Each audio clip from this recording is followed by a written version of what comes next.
소규모 집단 감염이 병원 밖으로 번졌습니다. 상주 BTJ 열방센터 방문자 중에서는 끝내 검사를 거부한 사람들이 있습니다. 정부가 발표할 거리두기 조정안에 대한 관심이 높습니다. 현행 거리두기는 유지하되 일부 업종에서 부분적 완화 조치가 이루어질 것으로 보입니다. 코로나 장기화로 일상의 모습이 달라지고 있습니다. 새로운 변화의 바람을 사업 아이템으로 발전시키는 사람들이 있습니다. 충북의 바이오 산업 생산 규모가 국내 3위로 밀린 것으로 조사됐습니다. 세계 3대 바이오 클러스터를 건설하겠다는 충북의 목표가 무색한 상황이 됐습니다. 여러분 안녕하십니까. CJB 8시 뉴스 시작합니다. 지난 1년 동안 많은 사람의 헌신과 희생 속에 코로나와 힘겨운 사투를 벌이고 있지만 아직도 안심할 수 없다는 게 우리의 현실입니다. 청주 의료원 내 소규모 집단 감염이 병원 밖으로 번졌고 상주 BTJ 열방센터 방문자 중에서는 양성률이 10%가 넘는데도 끝내 검사를 거부한 사람들이 있습니다. 안정원 기자의 보도입니다. 청주시 강내면 행정복지센터가 임시 폐쇄됐습니다. 어젯밤 확진 판정을 받은 70대 A씨가 지난 11일 이곳을 방문한 사실이 확인됐기 때문입니다. A씨의 확진으로 해당 복지센터에서 근무하는 직원 19명에 대한 전수검사도 진행됐습니다. 청주의료원에서는 어제 간호조무사 4명이 확진됐는데 방역당국의 밀접 접촉자 검사에서 이들의 가족인 60대와 70대가 양성 판정을 받았습니다. 이 70대가 행정복지센터를 방문한 A씨로 청주의료원 내 감염이 병원 밖으로 번져 행정복지센터 폐쇄로 이어진 겁니다. 방역당국은 청주의료원 의사와 간호인력 등 640여 명에 대해 전수검사를 진행 중입니다. 상주 열방센터 관련 코로나19 확진자도 청주에서 1명 추가됐습니다. 지난 12일 양성 판정을 받은 50대 확진자의 자녀입니다. 지난달 중순 이후 열방센터 관련 도내 코로나19 확진자는 150명을 넘어선 가운데 추가 확진 가능성은 여전히 남아 있습니다. 위험 기간에 BTJ 열방센터를 방문한 사람 중 방역당국이 충북 거주자로 통보해준 인원은 127명으로 이 중 11명은 진단검사 기한인 오늘까지 끝내 검사를 미뤘습니다. 감염병 예방법에 의해서 그 벌금 200만 원이 주어지고 만약에 이 사람들이 그 추후에 받지 않아서 확진이 이루어진다면 그 손실에 대한 구상권을 청구할 수 있겠습니다. 코로나19 3차 대유행의 기세가 다소 누그러졌지만 지역사회 곳곳에 연쇄 감염의 위험 요소가 여전해 긴장의 끈을 놓을 수 없습니다. CJB 뉴스 안정원입니다. 최근 코로나19 확진자 수가 500명대를 유지하며 오는 16일 발표될 정부의 거리두기 조정안에 대한 관심이 높습니다. 현행 거리두기는 유지하되 형평성 문제가 제기되고 있는 일부 업종에서는 부분적인 완화 조치가 이루어질 것으로 보입니다. 조영관 기자입니다. 지난달 18일 청주와 괴산, 제천 등의 노인 요양시설과 병원을 중심으로 발생한 도내 코로나19 확진자는 100명을 넘어섰습니다. 22일에는 58명, 29일에는 45명으로 기세를 올리던 코로나19는 새해 들어 완만하지만 진정세를 보이고 있습니다. 하지만 아직 2단계 거리두기 기준인 300명 이상입니다. 중대본과 지자체들도 이전에 비해 전국에서 발생한 500명도 많다며 설을 앞둔 시점에서 거리두기 완화에는 선을 긋고 있습니다. 5인 이상 집합 금지와 밤 9시 이후 영업 제한 조치가 그대로 유지될 것이라는 전망이 나오자 자영업자들은 실망감을 감추지 못하고 있습니다. 매출이 반토막이 아니라 거의 못 번다고 보면 되죠. 왜냐면 7시 반 이후로는 손님을 못 받으니까 장기화되면 정말 답이 없는 거고. 재확산을 우려해 좀 더 참고 견디자는 의견도 있습니다. 다시 풀리면은 또 그렇게 또 사람 많이 모이는 곳에서는 이제 또 확진자가 나올 거가 이게 안 나올 수가 없잖아요. 일부 업종에서는 부분적 완화 조치도 예상되고 있습니다. 음식점과의 형평성 논란이 일고 있는 카페 내 음료 섭취나 집단 소송에 나선 실내 체육시설 등에 대해서는 부분적인 조정안이 나올 것으로 보입니다. 경제활동도 중요하지만 우선은 이게 방역이 경제보다는 더 최우선되는 부분이다 보니까 조금 더 방역에 풀면 다시 늘어난다는 코로나 공식이 굳어지면서 정부의 거리두기 조정안도 다수는 보수적인 선에서 결정될 것으로 보입니다. CJB 뉴스 최용광입니다. 코로나로 확산한 집콕, 언택트 등 새로운 변화의 바람을 사업 아이템으로 발전시키는 사람들이 있습니다. 포스트 코로나 시대를 바라보는 요즘 위기를 기회로 바꾸는 이들을 진기훈 기자가 만나봤습니다. 코로나 여파로 체육 활동이 멈춘 요즘 체육 교육을 전공한 신희건, 신윤철 씨는 찾아가는 체육 서비스에 도전했습니다. 아이부터 어른까지 나이와 상황에 맞는 방문 체육 프로그램과 건강 컨설팅을 통해 사람들의 스포츠 파트너가 되는 게 목표입니다. 요즘 시대가 가면 갈수록 이제 건강에 대해서 더 신경을 써야 하는 시대이기 때문에 방문 체육을 비롯해서 건강 컨설팅이라는 그런 프로그램도 저희가 또 많이 개발 중이고, 집에만 있는 아이의 건강이 염려돼 신청한 방문 체육 활동은 건강은 물론 사회성까지 길러주고 있습니다. 코로나 때문에 이제 운동이 필요해서 시켰는데 일단은 언어도 많이 늘고 이제 편력도 풍부해졌고. 원단 쪽 일을 하는 오현영 씨는 집에서 입는 옷도 멋스럽게 입자는 생각으로 홈웨어 사업에 도전했습니다.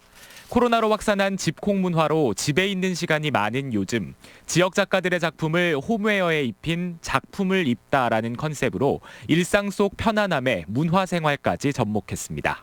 예술 작가들의 작품을 원단으로 만들고 그 원단으로 홈웨어를 만들어 보면 어떨까. 집에서도 그래도 좀 예쁘게 입고 싶고, 근데 예쁘게 입는데 그래도 편해야 되잖아요. 많은 잠옷을 갖고 있는데 그걸 다 모아놓고서는 좀 장단점을 찾았어요. 15년간 VR 콘텐츠를 제작해온 이 업체는 코로나로 일상이 된 화상회의 시스템에 자신들의 VR 기술을 접목했습니다. 복잡한 신제품 시연회부터 프리젠테이션 발표까지 화상회의의 한계를 자신들의 기술로 극복했습니다. 그림 파일 정도만 보는 수준이었는데 저희는 VR 3D를 도입을 해서 더 시각적으로 회의 참여자들이 효과적으로 자료를 전달받을 수 있는. 코로나로 달라진 일상의 모습에서 아이디어를 얻는 사람들, 위기를 기회로 바꾸며 포스트 코로나 시대에 다가서고 있습니다. CJB 뉴스 진기훈입니다. 2030년까지 세계 3대 바이오 클러스터 도약을 꿈꾸는 충청북도가 생산 규모에서 국내 3위로 밀린 것으로 조사됐습니다. 자존심이 구겨진 건데요. 이에 대해 충청북도는 투자 등 다른 측면에선 2위를 사수 중이고 넓게 보면 충북이 가장 뛰어나다고 강조하고 있습니다. 구준회 기자입니다. 한국바이오협회가 집계한 시도별 바이오 산업 생산 규모입니다. 2018년까지 경기도에 이어 전국 2위를 지켜오던 충북의 생산액이 2019년 들어 인천에 추월당합니다. 전국에서 차지하는 생산 비중도 18.7%에서 15.9%로 낮아졌습니다. 인천이 삼성 바이오로직스와 셀트리온 같은 대형 업체를 잇따라 유치한 결과입니다. 충북으로서는 세계 3대 바이오 클러스터를 건설하겠다는 목표가 무색한 상황입니다. 이에 대해 충청북도는 두 회사의 제품은 신약이 아닌 위탁이나 바이오 시밀러며 단순히 생산액을 기준으로 비교하는 것은 무의미하다고 밝혔습니다. 그러면서 투자액은 충북이 우위에 있다고 강조합니다. 2019년 충북의 바이오 분야 투자 규모는 4,483억 원으로 경기도에 이어 전국 2위를 기록했습니다. 석박사를 포함한 종사 인력은 8천여 명으로 전국 2위이자 인천의 1.6배에 달했습니다. 충청북도는 단순 생산기지가 아닌 기초연구와 임상, 사업화까지 산업 전 과정을 수행하는 바이오 분야의 글로벌 실리콘밸리를 지향한다고 설명합니다. 인천의 양적 우위가 당분간 유지되겠지만 오송 2산업단지와 3산단이 본격 가동되면 생산에서도 의미 있는 결과가 있을 거라고 덧붙였습니다. 오송 제3 생명국가산업단지를 조금 앞당겨서 2027년도에 준공함으로써 명실상부한 세계적인 바이오 클러스터로 도약하는 주축들로 삼을 계획입니다. 충북이 국내 핵심 바이오 기지로 발돋움하기 위해선 수도권에 맞서 대규모 생산시설을 유치하는 게 중요한 과제로 떠올랐습니다. CJB 뉴스 구준혜입니다. 영동에 있는 한 중학교 학생들이 작은 그림 이야기책을 출간했습니다. 자신이 살고 있는 마을을 주제로 학생들의 시선에서 바라본 모습과 경험을 아름답게 묘사했습니다. 김기수 기자입니다. 집 앞에서 올려다본 새벽 하늘을 아름다운 그림체로 그려내고 그 당시 느꼈던 감정과 기분을 글로 옮겨 담았습니다. 마을길을 걷다 마주친 익숙한 풍경도 눈이 쌓인 교장의 모습도 색연필로 다시 태어났습니다. 영동 추풍령 중학교 인문독서 동아리 학생들이 자신이 살고 있는 마을을 주제로 펴낸 그림 이야기 책입니다. 쓰면서 힘든 점도 많았고 또 그림 그리면서 막 몇 시간씩 날리기도 하고 무엇보다 제가 써낸 책을 딱 받았을 때 뿌듯함이 가장 컸던 것 같아요. 총 63페이지 분량의 그림 이야기 책은 학생 8명과 교사 1명이 저자로 참여했습니다. 각자의 시선에서 바라본 마을의 모습을 자신만의 개성으로 표현했습니다. 제가 생각하는 마을이랑 선배들, 친구들이 생각하는 마을이랑 되게 다르다는 느낌이 들었고요. 사람의 성격마다 그 사람이 보는 세상도 되게 다르다는 느낌이 들었어요.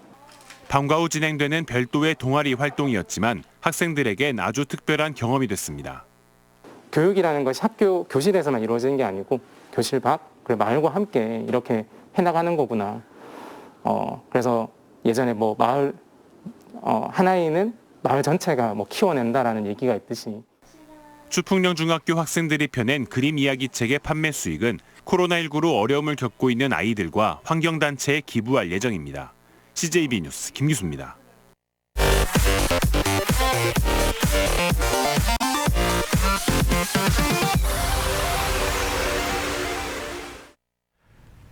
다음 소식입니다. 강추위가 물러나고 기온이 큰 폭으로 오르면서 미세먼지가 기승을 부리고 있습니다.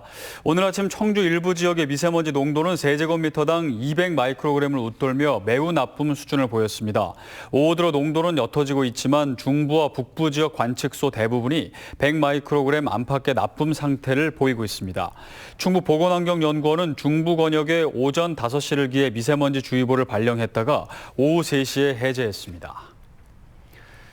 법무부가 오늘 교정시설 수용자 900여 명을 조기 가석방한 가운데 충북에서는 38명이 포함됐습니다. 이번 조치는 코로나19 집단 감염 차단을 위해 교정시설 내 수용 밀도를 낮추기 위한 것으로 청주 여자교도소에서 18명, 충주구치소 11명, 청주교도소 9명 등 총 38명이 가석방됐습니다.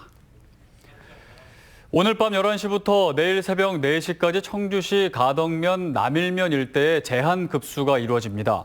청주시는 최근 한파가 이어지면서 각 가정으로 가는 배관이 동파되면서 배수지의 수위가 떨어지게 됐다며 비상급수차와 병물 470박스 등을 확보해 시민 불편을 최소화하겠다고 밝혔습니다.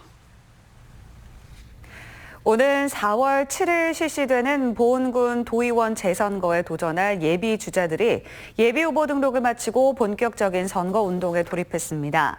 현재까지 더불어민주당에서 언론인 출신인 김기준 씨, 국민의힘 박범출 전 보은군 의원, 무소속의 박경숙 전 보은군 의원 등 3명이 예비 후보로 등록했습니다. 예비 후보는 선거사무소에 현수막을 걸 수 있고 선거운동용 명함 배부, 홍보물 발송 등이 가능합니다. 도내 일부 중고등학교에서 시험과 생활기록부를 부실하게 관리한 것으로 나타났습니다. 충청북도 교육청이 감사를 벌인 결과 출제 오류 등 정기고사 평가를 부적정하게 실시한 중고등학교 3곳이 적발됐습니다.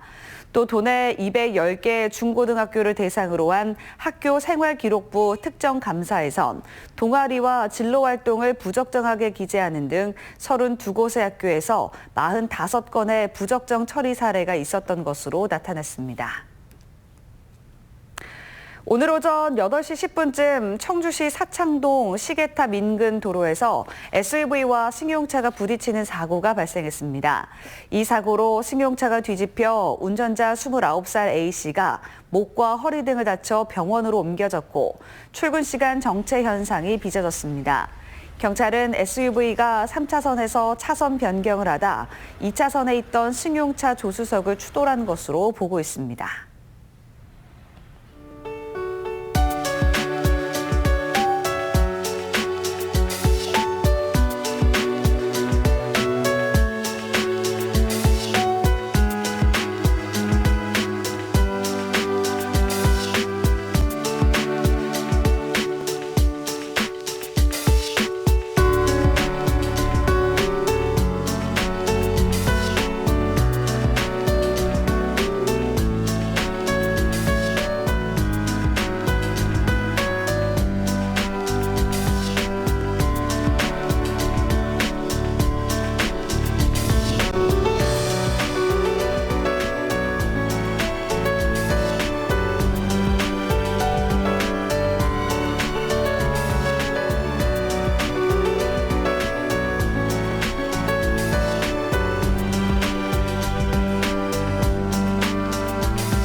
이사로 CJB 8시 뉴스를 모두 마칩니다. 시청해주신 여러분 고맙습니다.